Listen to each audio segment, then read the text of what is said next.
Assalamualaikum warahmatullahi wabarakatuh. Bagaimana kabarnya anak-anakku yang soleh dan soleha? Alhamdulillah, hari ini kita dapat belajar bersama kembali.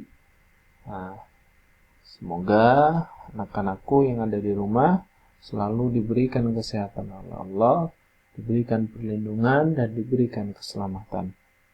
Nah, anak-anakku, kalau kemarin kita melihat ya, di kota kita tercinta sedang banyak sekali musibah. Ya, banyak sekali musibah, salah satunya yang tidak lama kemarin yakni musibah banjir di beberapa titik di kota kita tercinta ini. Kita sama-sama mendoakan semoga semua diberikan keselamatan, ya, diberikan ketabahan serta kesehatan oleh Allah Subhanahu wa taala. Baik anak-anakku yang soleh dan solehah, dalam kesempatan ini kita akan belajar tentang iman kepada Nabi dan Rasul. Iman kepada Nabi dan Rasul yakni termasuk dalam rukun iman yang keempat. Kemarin kita sudah belajar iman kepada Allah, kepada malaikat, kemudian kepada kitab-kitab Allah. Hari ini kita akan belajar tentang iman kepada Nabi dan Rasul. Baik anak-anakku, sebelum kita mulai, kita awali dengan bacaan basmalah bersama-sama. Semoga apa yang kita pelajari dijadikan sebagai ilmu yang bermanfaat. Amin ya rabbal alamin. Bismillahirrahmanirrahim. Baik anak-anakku yang soleh dan soleha, kemarin kita sudah pernah belajar pada pertemuan pertama tentang makna iman. Ya, iman ini berarti kan meyakini dari hati, lisan dan perbuatan.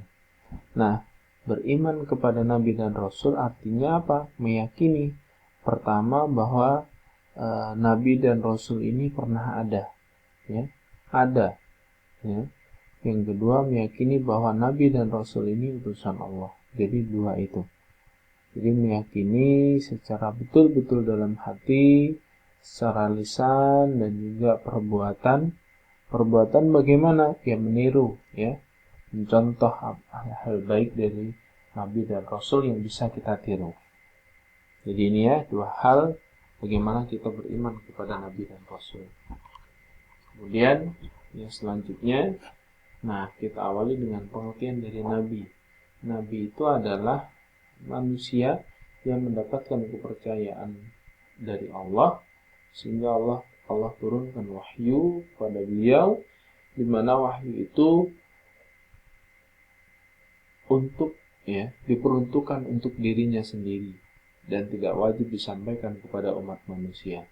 Bagaimana ketika Nabi ini menyampaikan apa yang disampaikan Allah kemudian disampaikan kepada manusia, maka tidak masalah. Kenapa? Karena Allah menyampaikan pastinya kan hal-hal baik. Jadi itu maka tidak ada masalah. Jadi akan tetapi hukumnya tidak wajib. Yang wajib adalah untuk dirinya sendiri. Yang kedua, pengertian Rasul. Rasul ini adalah seorang laki-laki yang mendapatkan wahyu dari Allah untuk dirinya sendiri dan wajib menyampaikan wahyu tersebut kepada umat manusia. Jadi perbedaan antara Nabi dan Rasul adalah di tugasnya. Kalau Nabi itu dapat wahyu untuk diri sendiri, ya, nggak wajib untuk disampaikan ke umat manusia. Tapi kalau Rasul mendapatkan wahyu dari Allah, kemudian hukumnya wajib untuk disampaikan kepada umat manusia. Jadi diingat-ingat ya itu perbedaannya. Nah, Nabi dan Rasul, ya, itu berjumlah 25 orang yang wajib kita imani. Ya, meskipun di beberapa kalangan ulama ada yang berpendapat sampai berjumlah 124.000. Ya, tetapi yang wajib kita imani ada 25 orang, di mana 25 Nabi dan Rasul tersebut dimulai dari Nabi Adam alaihissalam sampai ditutup oleh Nabi Muhammad SAW, di mana mukjizat yang paling besar yang disampaikan Allah kepada Nabi Muhammad yakni Al-Quran yang sampai saat ini kita pegang teguh, ya, gitu. Nah, untuk tugasnya anak-anakku, ya, yang ini silahkan kalian kerjakan. Ada 5 ya. Ada 5. Ada berapa jumlah Nabi dan Rasul yang harus kita imani? jelaskan perbedaan Nabi dan Rasul, jelaskan pengertian Nabi dan Rasul, siapakah Nabi pertama dan terakhir yang Allah turunkan ke dunia. Yang kelima, apa yang dimaksud ulul azmi, sebutkan 5 Rasul ulul azmi. Ya, silakan dikerjakan, ditulis di kertas, kemudian dikirim ke pendampingnya masing-masing. Gitu ya. Selanjutnya, sifat-sifat dari Rasulullah.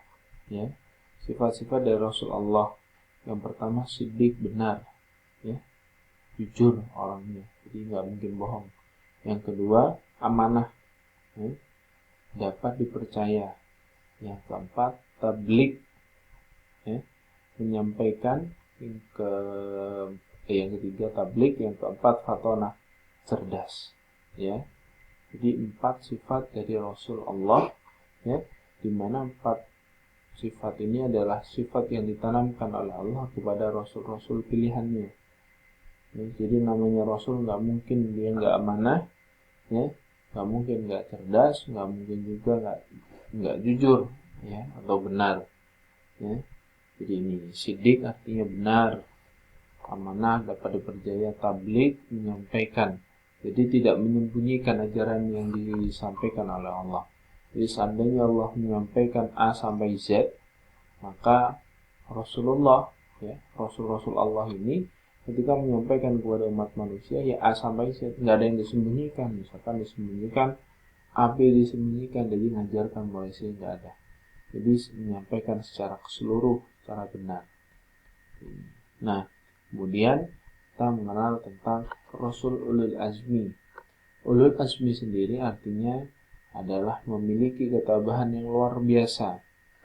Ya, ketabahan, ya, dari 25 Rasul itu ada 5, ya, nabi, ya, 5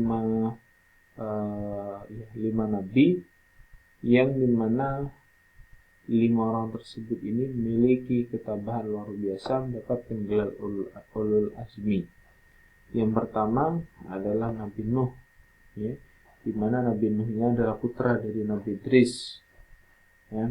Jadi ini juga sama, ya. Jadi penyimpangan dilakukan oleh umat-umat Nabi Nuh ini, mereka banyak yang menyembah jadi berhala, ya, menyimpang dari apa yang sudah disampaikan oleh ayah dari Nabi Nuh, yaitu Nabi Idris. Ini ada Nabi Ibrahim yang sangat sabar, ya, melawan Raja Namrud, ya, bahkan beliau sampai dibakar, caci maki, ya, diusir.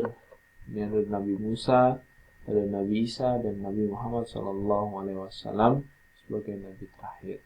Ini adalah contoh, ya, atau Rasul-Rasul pilihan Allah, di mana beliau memiliki ketabahan yang luar biasa dan mendapatkan gelar ulul azmi.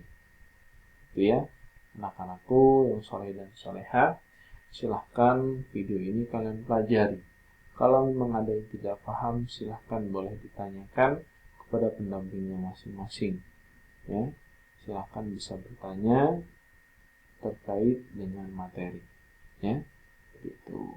Oke, anak-anakku yang soleh dan soleha, alhamdulillah hari ini materi kita sudah selesai, yakni tentang iman kepada Nabi dan Rasul. Silakan anak-anakku dipelajari. Kalau memang perlu diputar berulang-ulang, silakan diputar agar paham dengan materinya. Jazakumullah khairan katsir. Ustaz, mohon maaf apabila ada salah kata, ya. Silakan dikerjakan tugasnya. Ustaz tunggu tugasnya. Jazakumullah khairan katsir. Wassalamualaikum warahmatullahi wabarakatuh.